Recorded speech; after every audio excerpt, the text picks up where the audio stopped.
ويسلان نيوز جريدة إلكترونية تنقل لكم الحدث بالصوت والصورة إحياء منها لتقليدها السنوي.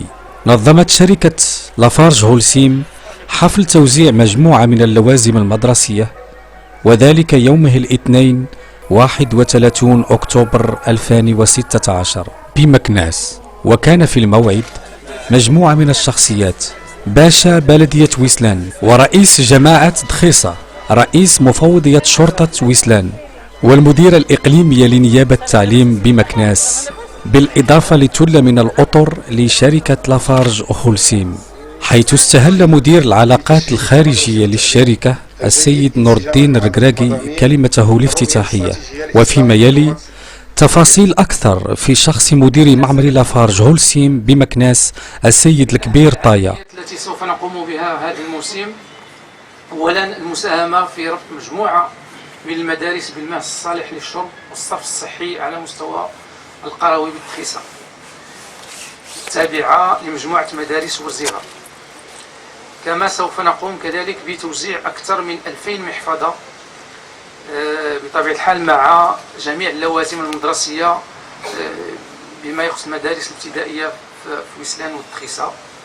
توزيع كذلك 900 بدلة ووزرة، كذلك توزيع 1000 قصة باللغتين العربية والفرنسية، توزيع 35 حاسوب لفائدة تلاميذ المدارس الإعدادية والثانوية، المساهمة في إعادة تهيئة وتأهيل بعض المدارس العتيقة على مستوى مدينة مكناس.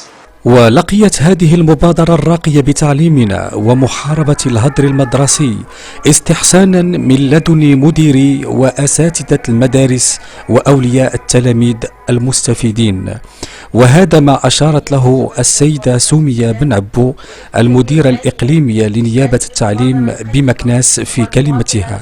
شركة لافارج التي دأبت مشكورة على تنظيمها كل سنة، وعيا منها بأهمية دعم وتشجيع التمدرس ومحاربة الهدر المدرسي، وهو دعم يجسد الحصة الوطنية لشركة لافارج باعتبارها مؤسسة إنتاجية مواطنة تساهم من خلال خدماتها الاجتماعية الموجهة بالأساس لفائدة تلميذات وتلاميذ هذه المنطقة، وإسهامها في تأهيل مؤسساتها التعليمية وتجهيزها بحواسب معلوماتية وتوزيع نظارات طبية وتخصيص جوائز وتحفيزية للتلميذات والتلاميذ المتفوقين على مستوى منطقة ويسلان والدخيصة.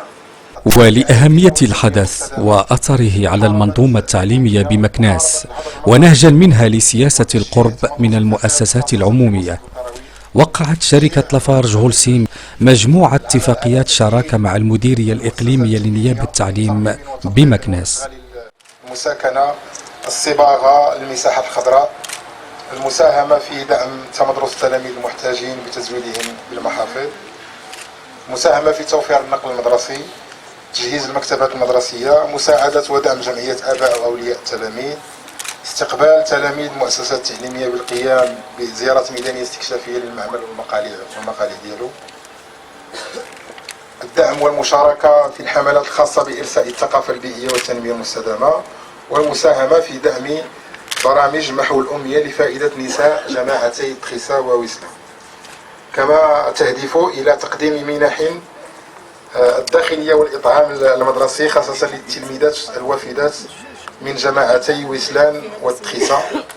وفي الأخير تم تسليم اللوازم المدرسية لرؤساء المصالح الذين سيتكلفون بتوزيعها على التلميذات والتلاميذ المستفيدين.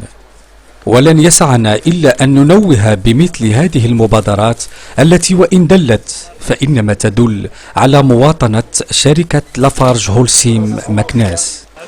سيدي باشا،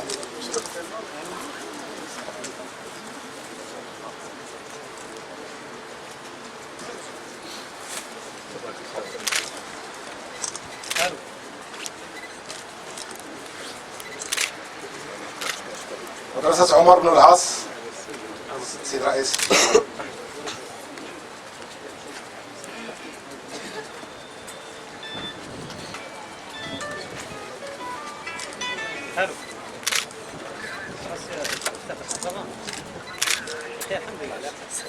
شكيب أرسلان.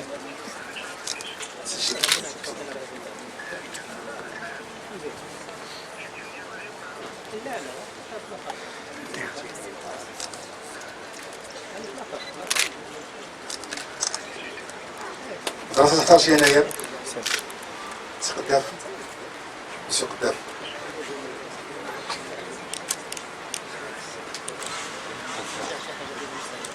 مولاي الحسن الحيزوني. معطي بوركبة. مدرسة التنمية. محمد مبروك.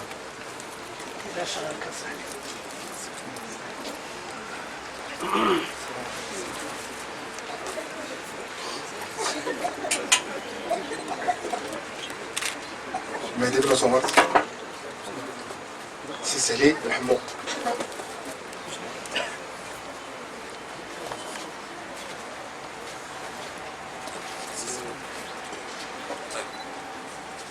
المدرسة الجديدة.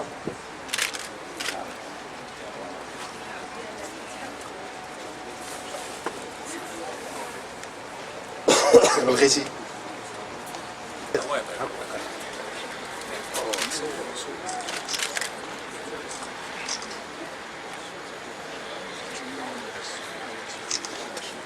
عثمان بن عفان.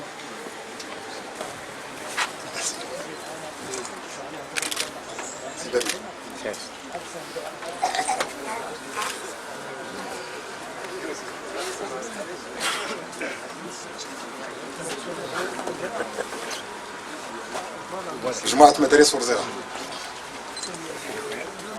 العروسي.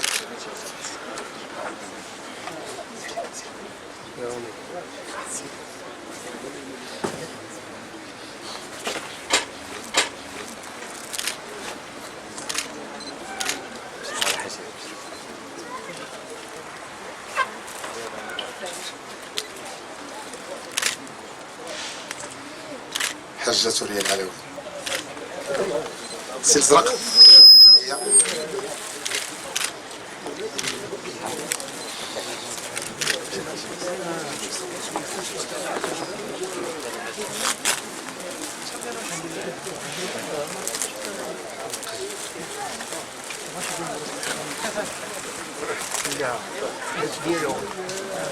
السيدة المديرة.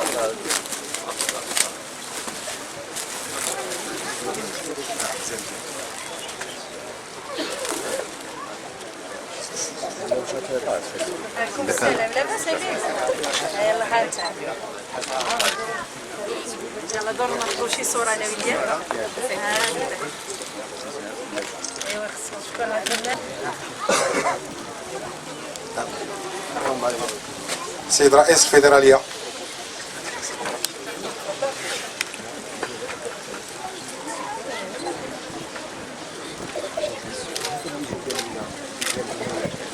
إعدادية الأمل. السيدة رئيسة الاتحاد جمعية آباء وأولياء التلاميذ.